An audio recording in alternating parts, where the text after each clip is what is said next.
Welcome to this week's edition of the Week in Triathlon. Let's roll the intro and get stuck into this week's news.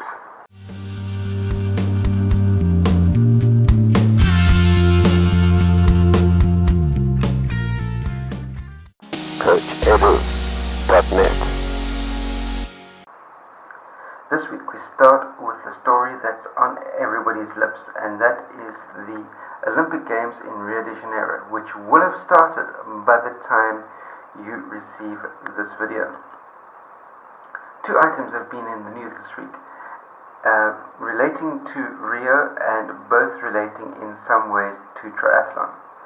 First up are the results of the independent water analysis done by some media groups that have been arranged. The outcome states that if an athlete ingests as little as 3 teaspoons of water, they have a 90% chance of picking up a viral infection. Over and above that, there's also a good chance of picking up a viral infection simply from skin contact with the water.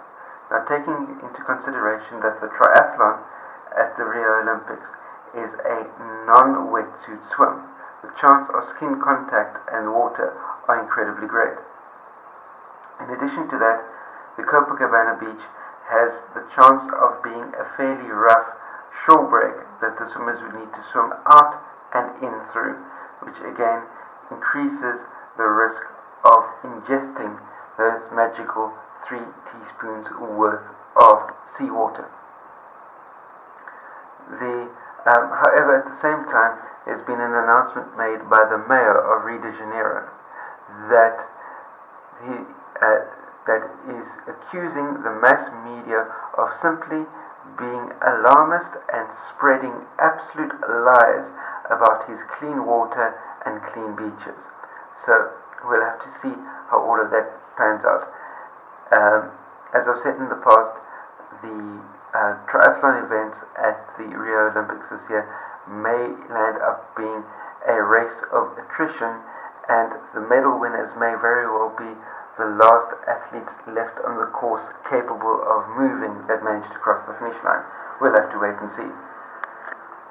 The second news item features British cyclist Lizzie Armistead. Less than a month ago, Lizzie was suspended for missing her third doping test within a 12-month period. And what this is that she did not keep her 1 hour per week athlete whereabouts schedule up to date. In this schedule, what it is each athlete needs to log onto the WADA website for themselves, and for 1 hour of one day in any week, they have to stipulate where they're going to be for that hour. And if anything happens during the course of the week that changes the nature of where they're going to be for that specific hour, they need to log on and make those necessary changes. Now, Lizzie failed to do this, and she had, on 3 separate occasions, she had WADA doping control officials arriving at where she said she was going to be, and she wasn't there. And within the WADA rules, 3 strikes is equivalent to a failed dope test. And Lizzie hit her third whereabouts failure, which triggers an automatic athlete suspension, and that suspension was announced on the 11th of July. However, less than a month later, she's cleared to race in Rio. And bearing in mind that Tim Don had exactly the same thing happen to him. He failed to keep his athlete's whereabouts schedule up to date, and as a result he missed 3 dope control tests, and he was issued with an automatic 12-month suspension. But Lizzie Armistead gets her suspension lifted within a couple of weeks. I'm sure that what we can glean from this is that, number one, cycling is a bigger sport than triathlon, and the Olympic movement is even bigger. And after all, the negativity that's already been bandied about of late, that it will be incredibly bad for business to pull a world champion and medal contender from the games at this very last moment. So that's my take on the matter. Then moving on to Ironman, we've got the Ironman 70.3 Boulder will return to its traditional slot of August for 2017-2018, while the Ironman Boulder will be moved back to June. Then, as far as last weekend within the world of Ironman is concerned, there was on Saturday the 30th of July was the Ironman 70.3 in Budapest.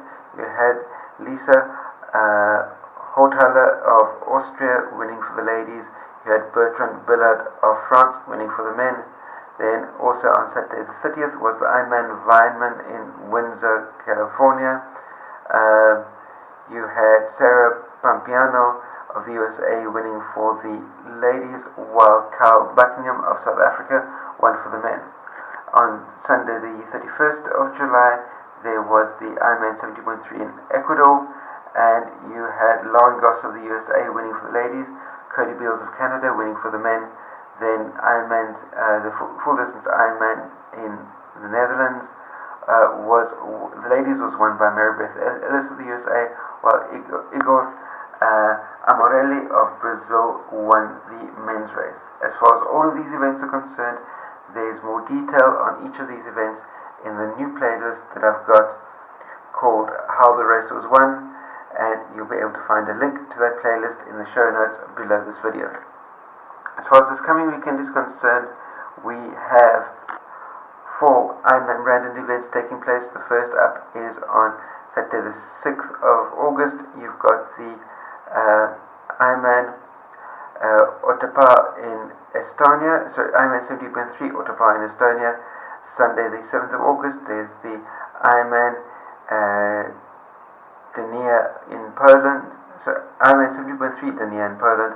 Ironman 70.3 Asia Pacific Championship in the Philippines, and the full distance Ironman Boulder, and that's obviously Colorado, USA. Then onto the world of challenge. No specific challenge family news available this week. There were no challenge family events that happened last weekend, so nothing to report on there. This coming weekend, there's on Saturday the 6th of August is the half challenge Fredericia, and that's in Denmark. Onto the world of Xterra, and Sunday is the debut of Xterra Poland, and there will be 30 pro athletes representing 18 different countries taking part at Xterra Poland. Then, as far as last weekend is concerned, there was Xterra Italy, where Leslie Patterson of Great Britain won for the ladies, Mauricio Mendez of Mexico won for the men. Also on Sunday the 31st of July, there was the Xterra Dominican Republic, where Susie Snyder of the USA won for the ladies, while Rom Atkinson of Costa Rica won for the men. This coming weekend, two Xterra events taking place.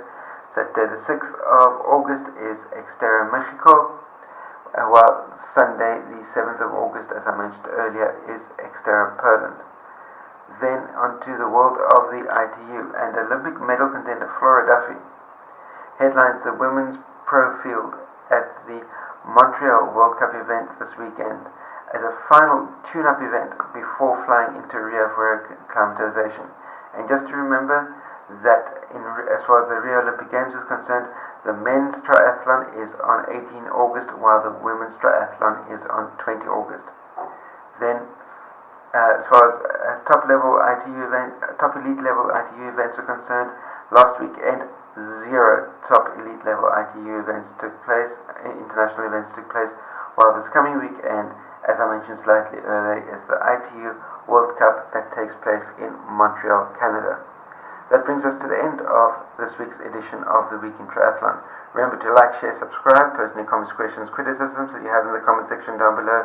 Remember, there's full detail and transcription of the Week in Triathlon in the show notes down below, as well as that link to the playlist called How the Race Was Won. And last but by no means least, remember, until we meet again, stay carved up for the win.